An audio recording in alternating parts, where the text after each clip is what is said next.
Glória a Deus. Nosso Deus é bom, não é? É tão bom que nós fazemos meio família, né? Faz rir junto, amém, chorar junto, né? Isso é família. Glória a Deus. É tão bom que nos permite que sejamos rodeados de amigos. Eu sempre digo que eu sou um homem realizado. Eu tenho muitos amigos. Aqui. Aleluia. Não são poucos não, né? Glória a Deus. Alguém cheio do Espírito é alguém cheio de Jesus. E alguém cheio de Jesus é alguém cheio do Espírito. Não vos embriagueis com vinho, com qual a dissolução, mas enchei-vos do Espírito. Como João bem falou, que Jesus disse que não nos deixaria órfãos, mas iria para o Pai. Mas Jesus também falou do Espírito da verdade, que o mundo não conhece, não vê nem o conhece, mas Jesus falou: vós o conheceis, porque Ele habita convosco e estará em nós. Então esse é Jesus, Ele está em nós, amém? E o Senhor nos uniu em um só corpo, amém? Todos nós somos membros de um só corpo, e a nós foi dado a desfrutar desse privilégio de fazermos parte do corpo de Cristo. Amém, amados? Amém? Efésios 4,16 ali diz: quem é que edifica esse corpo? Na Efésios 4,16 diz: de quem todo o corpo tem ajustado e ligado pelo auxílio de toda junta, segundo a justa cooperação de cada parte, efetua o seu próprio aumento para a edificação de si mesmo em amor. Então nós bem sabemos que é o corpo quem edifica o corpo. Paulo falando, você não precisa abrir, 1 Coríntios 12:27, ele fala: ora, vós sois corpo de Cristo, individualmente membros desse corpo. Glória a Deus, fazemos parte desse corpo na qual Cristo, Jesus é o cabeça, Ele é o nosso cabeça.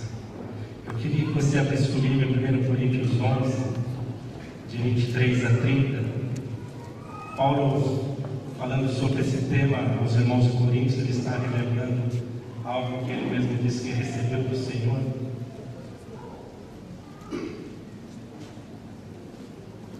Paulo diz, em 1 Coríntios 11, de 23 a 30, porque eu recebi do Senhor que também vos entreguei, que o Senhor Jesus, na noite que foi traído, tomou o pão, e tendo dado graças, o partiu e disse: isto é meu corpo que é dado por vós, fazei isto em memória de mim.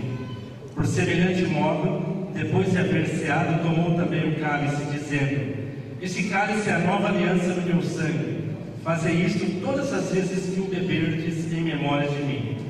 Porque todas as vezes que comerdes este pão e beberdes o cálice, anunciais a morte do Senhor até que Ele venha. Por isso, aquele que comer o pão ou beber o cálice do Senhor indignamente, será réu do corpo e do sangue do Senhor. Examine-se, pois, o homem a si mesmo, assim coma o pão e beba do cálice.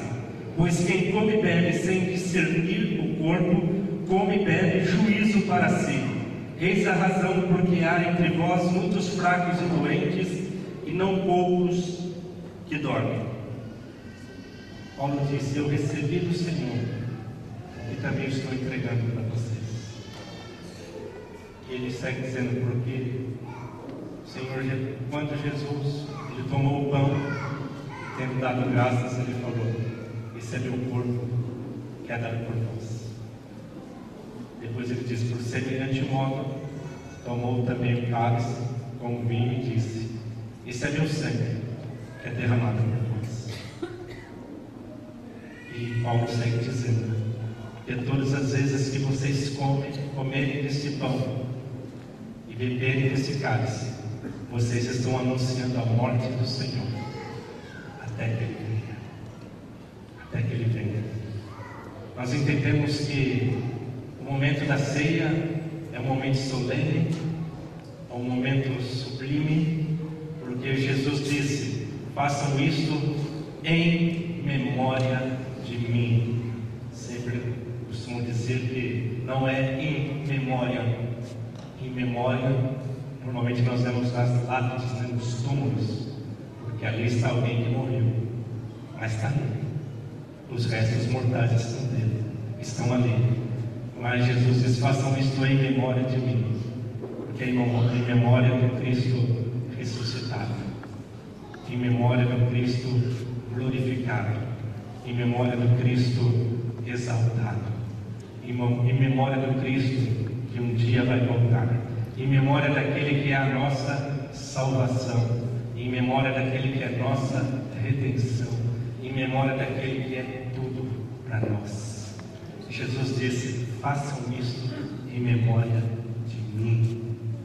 Paulo, ressaltando isso, ele diz: quando vocês tomarem esse pão, é o corpo de Cristo. Quando vocês tomarem esse vinho, é o sangue de Jesus. Porque vocês estão anunciando a morte do Senhor até que Ele venha.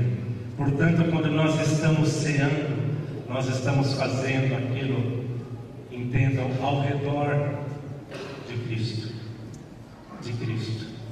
A presença sublime, tanto que pão e vinho não é um símbolo, é uma realidade espiritual para todo aquele que um dia entregou sua vida a Jesus.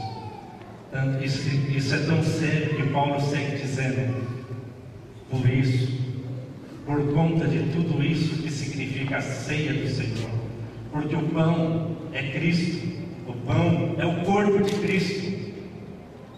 Quando nós estamos ceando, nós não estamos ceando somente com aqueles irmãos que estão ali. Nós estamos ceando com os irmãos que estão arrolados em todo o mundo. Em todo o mundo. Por isso que o momento da ceia não deve ser um momento, talvez como aquele que não se dá devida importância.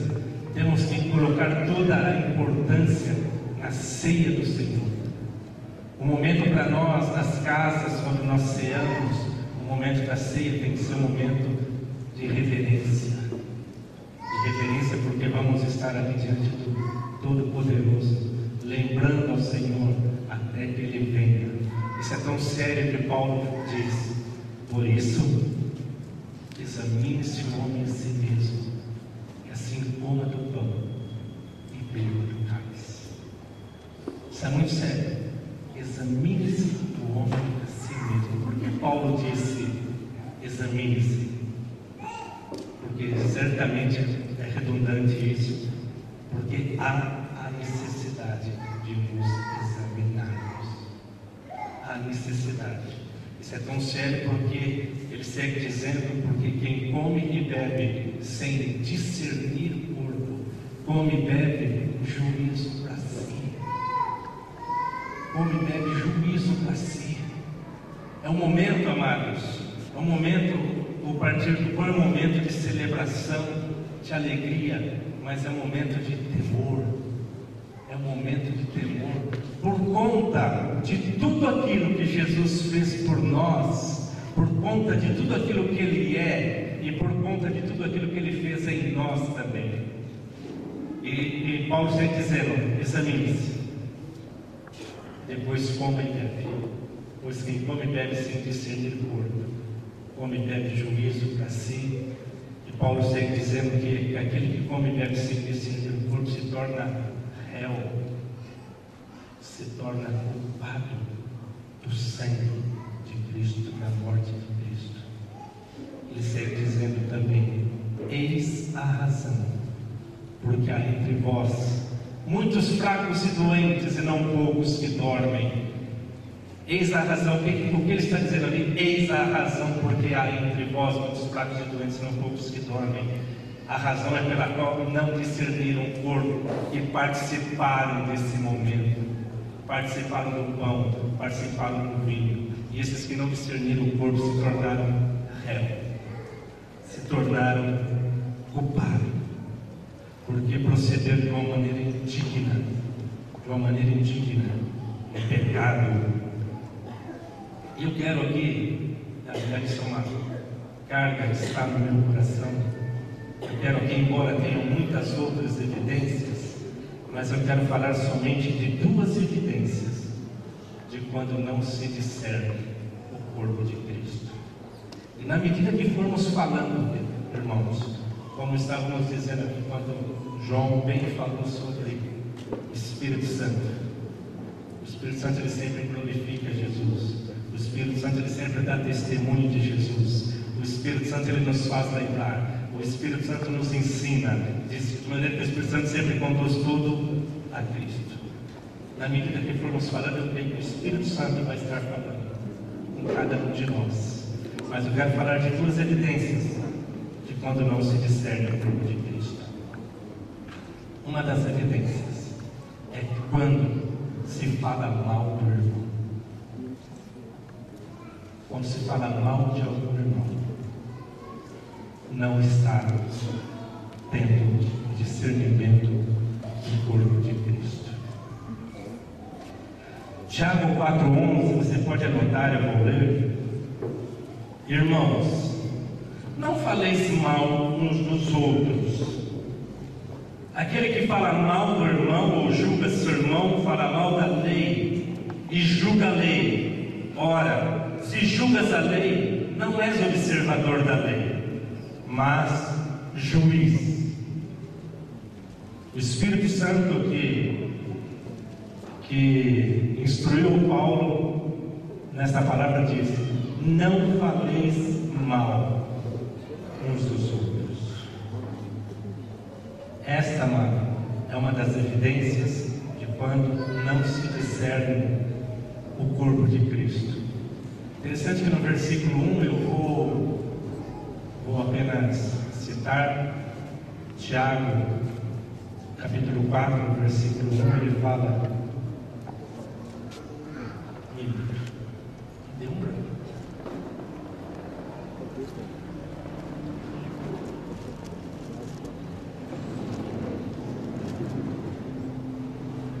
Ele diz: de onde procede as guerras e contendas que há entre vós? De onde?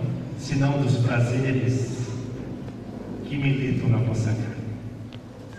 De onde procede as guerras e contendas que há entre vós? De onde, senão dos prazeres que militam na vossa carne? Levítico 19:16, vou citar, diz: não andarás como mexeriqueiro ou maldizente entre o teu povo, não atentarás contra a vida do teu próximo. Eu sou o Senhor. Não andarás como maldizente, não andarás como mexeriqueiro. Irmão, se você tem um problema com um irmão e fala com um outro, você está sendo um maldizente, você está sendo um mexeriqueiro. Mexeriqueiro. Se você tem problema com um irmão, você tem que falar com o irmão, não falar do irmão para outro irmão. Provérbios 10:19 fala: no muito falar não falta transgressão, mas o que modera os lábios é prudente. No muito falar não falta transgressão, mas o que modera os lábios é prudente. Não faleis mal uns dos outros, não andeis como mexeriqueiro, como maldizente, diz Levítico 19:16. Porque o homem prudente, Provérbios fala, este se cala. Este se cala. Esta é uma das evidências de quando não se discerne o corpo de Cristo. Todos nós conhecemos Mateus 18, de 15 a 17. Também conhecemos Mateus 5, 23 e 24, eu vou citar eles. Mas qual é o remédio, ou qual é o antídoto de Deus para que não tenhamos problemas entre nós? Entre nós. Vou apenas citar Mateus 18, 15 a 17. O apóstolo Jesus disse: se teu irmão pecar contra ti, vá você a ele, arguí-lo, perguntar entre ti e ele só. E fala: se ele te ouvir, ganhasse a teu irmão. Se ele te ouvir, ganhasse a teu irmão. Mas se não te ouvir, leva contigo uma ou duas testemunhas para que o depoimento de 2 ou 3 pessoas tudo se estabeleça. E se ainda não te ouvir, leva-o à igreja. Mas Paulo diz: se teu irmão pecar contra ti, vá aonde? A quem? A ele. Não diz: se teu irmão pecar contra ti, vá contra ele. Mas diz: vá a ele. Amados, o que nós, como igreja do Senhor, como nós temos que proceder? Se sabermos, se algum irmão pecar contra nós, se algum irmão nos ofender, se algum irmão nos chatear, eu até acho muito estranho, por exemplo, uma expressão: o irmão ficou magoou. Eu acho estranho essa situação, né? O irmão magoado com o outro, tadinho, coitado, está magoadinho, precisa de cruz de Cristo, precisa de Cristo, precisa mais de Cristo. Mas aqui fala: se o teu irmão pecar contra ti, vá você a ele. Amados, se nós não vamos até o irmão e vamos até o outro irmão, ali está sendo decretada a maledicência. Nós temos que exterminar isso de entre nós. Ali está sendo decretada a maledicência. Temos um problema, sabemos que o irmão tem um problema contra nós, vamos até ele. Imaginamos que o irmão pecou contra nós, vamos até ele, não vamos a terceiros. Temos que ir até ele, porque se nós não formos até ele, ali vai estar sendo decretada a maledicência. E se torna maledicência mais ainda quando há ouvidos que ouvem e aprovam isso. É verdade mesmo. Mas menina, mas não é que eu estava pensando a mesma coisa? O irmão estava pensando a mesma coisa. Mas amados, se você tem um problema com o irmão, vá resolver com ele. Aliás, nem fale para nós pastores. Nem fale para nós pastores. Porque na verdade o que diz ali é a terceira instância. Se ele não te ouvir, leva uma ou duas testemunhas. E se ele não ouvir essa uma ou duas testemunhas, aí sim, traz a igreja. Mas caso contrário, nós não precisamos saber. Vá primeiro se acertar com o irmão. E para isso não tem temperamento, para isso não tem pessoa vergonhosa. Eu não consigo, consegue-se. Eu não tenho muita intimidade com o irmão, não importa. Quem disse isso não somos nós. Foi Jesus quem disse: se o teu irmão pecar contra ti, vá você a ele. Mas também, lá em Mateus 5, 23, Jesus fala: se depois ao trazeres ao altar a tua oferta, e ali te lembrares de que teu irmão tem alguma coisa contra ti, qual a orientação de Jesus? Aguarda que ele vai vir te procurar, que ele está tendo alguma coisa contra você. É isso que Jesus falou? Se ao trazeres ao altar a tua oferta, e ali você se lembrar de que teu irmão tem alguma coisa contra ti, deixa perante o altar a tua oferta, vai primeiro e reconcilia-te com teu irmão, e depois vem e faz a tua oferta. Amados, sempre, quem tem que ir somos nós. Nunca esperarmos, não, ele que errou comigo, então ele que vem acertar. Não é isso que Jesus disse. Tanto se o teu irmão pecar contra ti, vai a ele. Mas também, se você lembrar de que teu irmão tem alguma coisa contra ti, vai a ele também. Então é desta forma que nós temos que proceder. Porque se nós não procedermos desta forma, esta é uma das evidências de que o corpo de Cristo não está sendo discernido, e corremos o risco de comer juízo para nós mesmos. Sabe, amados, nós temos que tratar isso com muita seriedade, porque nisso está a nossa vida. Sabe, nós temos que tratar isso com temor e não sermos levianos ao ponto de falar da vida de um irmão para outro. Nós não podemos ser levianos, isso é leviandade. Então, se temos um problema com o irmão, nós temos que ir até o irmão. Amém, amados? Amém. Vocês estão comigo aqui? Amém? Amém? Nem todos levantaram a mão. Amém. É dessa forma que tem que ser. Se teu irmão pecar contra ti, vai você a ele arguir. E se você souber que teu irmão tem alguma coisa contra ti, vá você a ele. Porque passar disso é maledicência. Nós não podemos permitir a maledicência entre nós. Temos que discernir o corpo, porque nós somos corpo de Cristo e individualmente membros desse corpo. Amém, amados? Amém. Estamos juntos até aqui? Estamos juntos até aqui? Temos que tratar isso com todo temor. Todo temor. Amém? Uma outra evidência de quando não se discerne o corpo de Cristo. Quando há dificuldade de perdoar. E quando há dificuldade também de pedir perdão. Quando há dificuldade de perdoar e de pedir perdão, ali há uma evidência de que o corpo de Cristo não está sendo discernido. Por que, amados, nós estamos falando dessas coisas? Sabe por quê? Porque semanalmente, no mínimo semanalmente, nós participamos da ceia do Senhor. Estamos lá na casa, temos orientado aos líderes para que sempre estejam já postas ali, sabe, à vista de todos, sabe, para que não fique aquela correria como se fosse algo apenas um social, sabe, para que não seja algo corrido, agitado. Então, estamos falando sobre isso porque nós participamos da ceia no mínimo, semanalmente. No mínimo, porque às vezes nós tomamos com a esposa, os filhos, né, porque todas as vezes que nos reunirdes. Então, para que nós sempre possamos trazer à memória, sabe, que aquilo ali é um momento solene. Então, a primeira evidência de alguém que não discerne o corpo de Cristo é quando fala mal do irmão. E a segunda que estamos falando aqui é quando há dificuldade de perdoar e pedir perdão.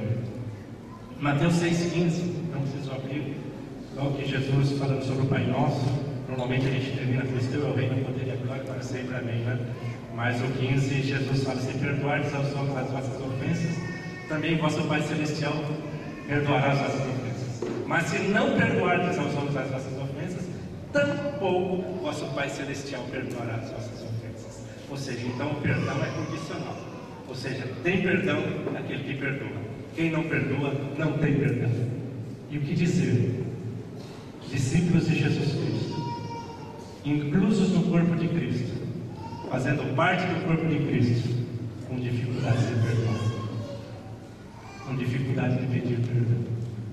Aí é uma evidência, na realidade, da ausência da capa do Cordeiro de Jesus Cristo, que é Jesus Cristo. Aí é uma evidência da ausência dessa capa do Cordeiro, do mesmo sentimento que havia em Cristo Jesus. Colossenses 3,13, versículo bastante conhecido: suportai-vos uns aos outros, perdoai-vos mutuamente, caso alguém tenha motivo de queixa contra outro. Suportai-vos uns aos outros, perdoai-vos mutuamente, caso alguém tenha motivo de queixa contra outro. Aí no final diz: assim como o Senhor nos perdoou, assim também perdoai-vos. Qual foi o perdão do Senhor para nós? Qual foi o perdão do Senhor para nós? Agora eu quero que vocês abram comigo Mateus 18, do 23 ao 35. Nós não vamos ler tudo na sequência, mas nós vamos ler tudo. Vamos ler, dar uma pausa, depois ler de novo. Mateus 18, do 23 a 35. Por isso, o reino dos céus é semelhante a um rei que resolveu ajustar contas com seus servos. E passando a fazê-lo, trouxeram-lhe um que lhe devia 10.000 talentos. Para por aí. Então esse rei resolveu ajustar contas com seus servos e trouxeram a ele um que devia 10.000 talentos. Vamos entender mais ou menos qual o valor dessa dívida? Primeiro, 10.000 talentos. Talento era uma das moedas da época de Jesus. E denário também era uma das moedas correntes. Só para nós entendermos. Primeiro, um denário é igual um dia de trabalho. O trabalhador ia lá para o campo trabalhar, quando voltava, ele recebia um denário. Estou falando isso para nós entendermos esses 10 mil talentos, tá? Um denário, um dia de trabalho. Mas esse servo devia a esse senhor 10 mil talentos. E cada talento, notem que são 10 mil. Um talento vale 6 mil denários. Só para entender. Um talento vale 6 mil denários.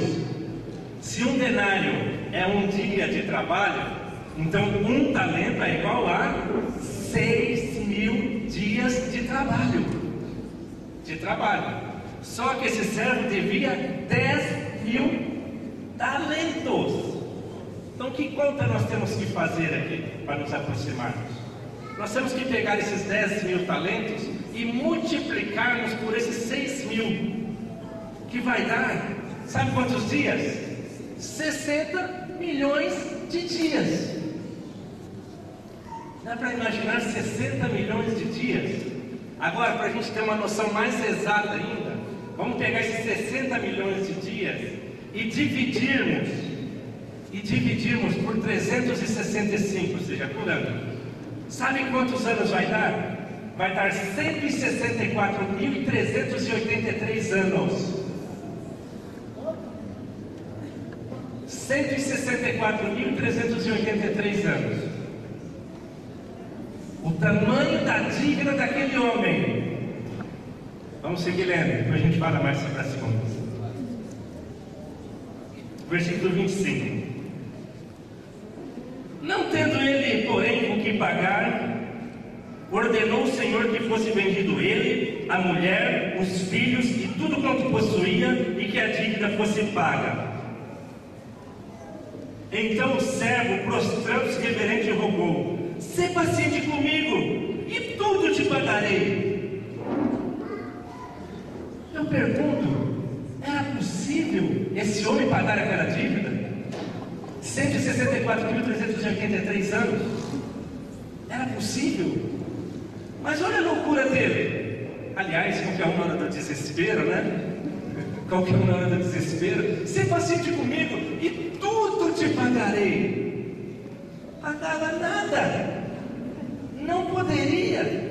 Não conseguiria. Por mais que ele envolvesse todos os familiares e conhecidos dele, ele não conseguiria. Agora o 27.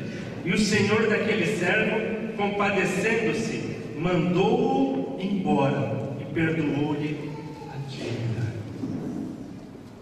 Amados, aqui eram 10 mil talentos. Então já deu para nós percebermos que essa dívida era impagável. Mas o senhor daquele servo se compadeceu dele e perdoou aquela dívida e mandou embora. Ou seja, ele foi perdoado de uma dívida impagável. O que isso diz para nós, amados? O que isso representa para nós? Isso representa a nossa dívida. A nossa dívida que foi paga. Que era uma dívida impagável e foi paga com um precioso sangue de resgate. Porque não havia justo, nenhum sequer. Mas Deus, sendo rico em misericórdia por causa do grande amor com que nos amou, quando nós estávamos mortos em nossos delitos, nos deu vida juntamente com Cristo. Então a nossa dívida foi paga, mas a nossa dívida era impagável. Amém, amados? Quantos aqui se sentem e sabem que são justificados por Jesus? Justificados, pois pela fé nós temos paz com Deus, por meio de nosso Senhor Jesus Cristo. Então todos nós aqui somos um povo de justificados. Nós somos perdoados de uma dívida impagável. Dívida essa que eu, nem você, nenhum de nós poderíamos pagar, mas foi paga. Foi paga. Portanto, nós sempre temos que lembrar dos 10 mil talentos. Eu fui perdoado. Mas vamos seguir a leitura agora. Do 28. Saindo, encontrou um dos seus conservos que lhe devia 100 denários, e agarrando-o, sufocava, dizendo: paga-me o que deves. Ele acabou de sair lá, de ser justificado, de ser perdoado. Ele saiu e encontrou um dos seus conservos que devia 100 denários. Então nós vamos fazer a continha de novo. E ele pegou aquele conservo dele e agarrando, sufocava ele, dizendo: paga o que você me deve. Mas vamos lá, no 29. Então seu conservo, caindo-lhe aos pés, lhe implorava: sê paciente comigo e te pagarei. E ele, entretanto, não quis. Antes, indo-se, o lançou na prisão, até que saldasse a dívida. Interessante. Ele tinha sido perdoado de 10.000 talentos, uma dívida impagada. Aí ele saiu e encontrou um que devia 100 denários. Voltando à nossa continha, um denário é igual um dia de trabalho. 100 denários, quantos dias de trabalho? 100 dias de trabalho. Eu pergunto, é possível pagar? É. Por mais que para alguns possa ser mais fácil, mais difícil, mas é possível. 100 dias de trabalho, 3 meses e pouco. Esse homem foi perdoado de uma dívida impagável, e ele não perdoou. Ele não perdoou um que devia para ele 100 denários. 100 denários. Os 10.000 talentos nos diz quanto aos nossos pecados que foram perdoados, como justificados. Esses 100 denários, amados, representa a dívida que nós temos um para com o outro. Um para com o outro. Ou seja, essa dívida, ela tem que ser paga. Interessante que eu penso que aquele que tem dificuldade em perdoar ou pedir perdão não entendeu a dimensão do pecado, do perdão que ele recebeu. Não entendeu. Portanto, amado, se alguém aqui tem dificuldade em perdoar, pedir perdão, saiba que você não entendeu a dimensão do perdão de Jesus Cristo sobre a tua vida. Não entendeu. Mesmo porque o perdão, amados, não é uma condição, não é uma opção. Nós não temos uma opção de não perdoar. Ah, não, esse não. Mas ele que pecou contra mim, que Jesus disse em Mateus 5, que Jesus disse em Mateus 18, é a palavra nossa ou é a palavra de Jesus? Ah, mas foi ele que me ofendeu, ele que me entristeceu. E aí? E daí? E as nossas ofensas que estiveram sobre Jesus? Ele foi ferido pelas nossas transgressões, ele foi moído pelas nossas iniquidades. O castigo que nos traz a paz estava sobre ele. E aí, e os nossos pecados que estavam sobre Jesus? Nós não conseguimos enxergar isso. Os nossos pecados que estavam sobre Jesus. Aquele que consegue enxergar os seus pecados que estavam sobre Jesus, consegue enxergar o pecado de um para com o outro. Sabe por quê, amados? Nós podemos errar uns com os outros, como João falou, nós já erramos com as pessoas. Nós podemos, mas só que é o seguinte: é um ruim errando com outro ruim. É um ruim errando com outro ruim. É um mortal errando com outro mortal. Mas Jesus não. Foi o santo, sabe, perdoando os pecadores.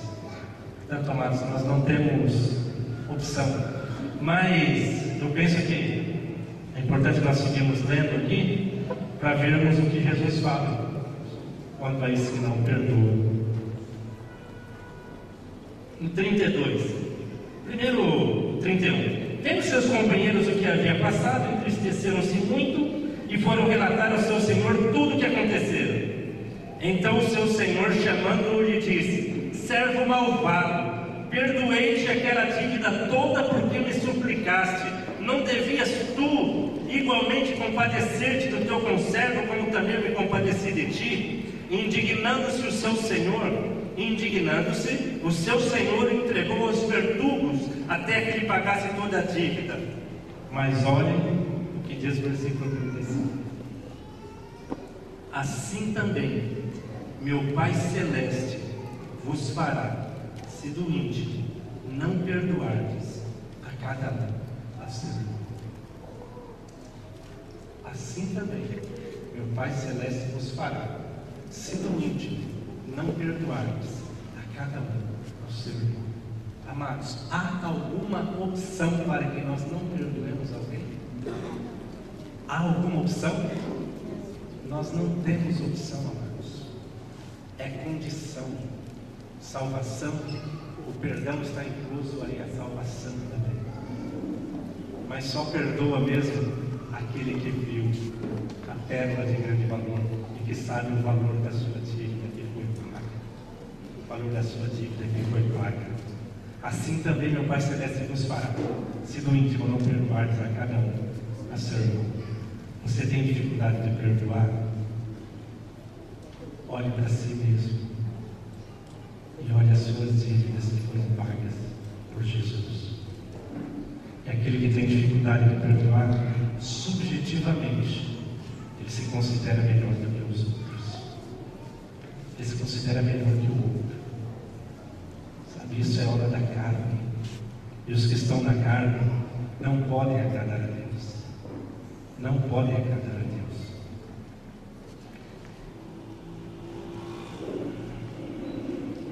Mateus 6, 14, 15, só voltando, e já estou terminando. Porque se perdoares aos homens as suas ofensas, também vosso Pai Celeste vos perdoará. Se porém não perdoardes aos homens as suas ofensas, tampouco vosso Pai vos perdoará as vossas ofensas. Quero concluir aqui com Hebreus capítulo 12, versículo 14 e 15, versículo conhecido. Segui a paz com todos e a santificação, sem a qual, fala para o teu irmão, sem a paz com todos e a santificação, ninguém vai ver o Senhor. E isso é sério, amados. Seguir a paz com todos e a santificação, sem a qual ninguém verá o Senhor. Portanto, se há dificuldade em perdoar e pedir perdão, clame a misericórdia de Deus. Eu diria que não é nem mesmo algo para ser orado. Não, eu vou orar para ver se eu consigo perdoar. A questão não é orar. A questão é se sujeitar à palavra de Cristo. A questão é olhar para Cristo e a dívida tua que foi paga, a nossa dívida que foi paga. Seguir a paz com todos e a santificação, sem a qual ninguém terá o Senhor. Mas depois no versículo 15 ele fala, atentando diligentemente, com todo empenho, com toda dedicação, atentando diligentemente, porque ninguém seja faltoso, separando-se da graça de Deus. Nem haja em vós, ele fala, raiz de amargura. Nem haja em vós raiz de amargura, que brotando vos perturbe, e por meio dela muitos sejam contaminados. Jesus fala lá em Mateus 8,35, se do íntimo não perdoares a cada um do teu irmão. O autor de Hebreus fala, nem haja em vós nenhuma raiz de amargura, que brotando vos perturbe, e por meio dela muitos sejam contaminados. Amados, nós temos que tirar tudo aquilo que é um lixo para nós, como João falou, tudo aquilo que impede a nossa comunhão direta com o Pai, para que a nossa comunhão seja constante e ininterrupta. Um exemplo que na verdade eu ouvi no Clemente há muitos anos atrás, né? Quando nós sabemos que perdoamos de fato, é quando nós lembramos aqui e não dói aqui. Amados, se você lembra aqui e dói aqui, corra atrás da cura, atrás de Jesus Cristo, atrás de Jesus. O Senhor quer nos aperfeiçoar, mesmo porque Ele quer uma noiva santa, imaculada, pura e sem defeito. E falamos aqui de duas evidências apenas, agora tem muitas outras. De duas evidências quando não se discerne o corpo de Cristo. Quando se fala mal do irmão fala mal do irmão e quando tem dificuldade de perdoar e pedir perdão. Amados, tomemos cuidado com isso. Examinemos-nos a nós mesmos e depois participemos do pão, participemos do vinho. Amém, amados? Que o Espírito de Deus nos conduza a viver essas verdades e nos conduza a esse temor de vivermos essas verdades. Vamos ficar em pé, amados. Eu creio que isso é uma coisa até que o Marcelo destacou no último encontro com os líderes lá na Zona Leste. E combina com isso que o Hélio está dizendo. A ceia, e eu diria assim, que isso foi um erro que nós cometemos durante alguns anos. Quando aprendemos a partir o pão em todos os encontros, a perseverar no partir do pão. Às vezes a ceia se tornava um encontro de confissão de pecado. Ainda que haja isso, amados, o enfoque da ceia é em memória de Jesus. Você tem uma coisa para arrumar? Chegou, a ceia está posta, a mesa está posta, procure o irmão, conserta tal. Não transforme o momento da ceia numa reunião de confissão de pecado, porque isso rouba o foco. Eu diria que rouba a glória de Cristo, porque o enfoque é em memória de mim. Você quer dizer alguma coisa? Fale de Jesus. Lembre o que Jesus fez, a obra dele, algum aspecto da obra dele. Amém? Tem coisa para resolver? Resolve lá, fala com o teu irmão lá e resolve. Para que o enfoque seja em memória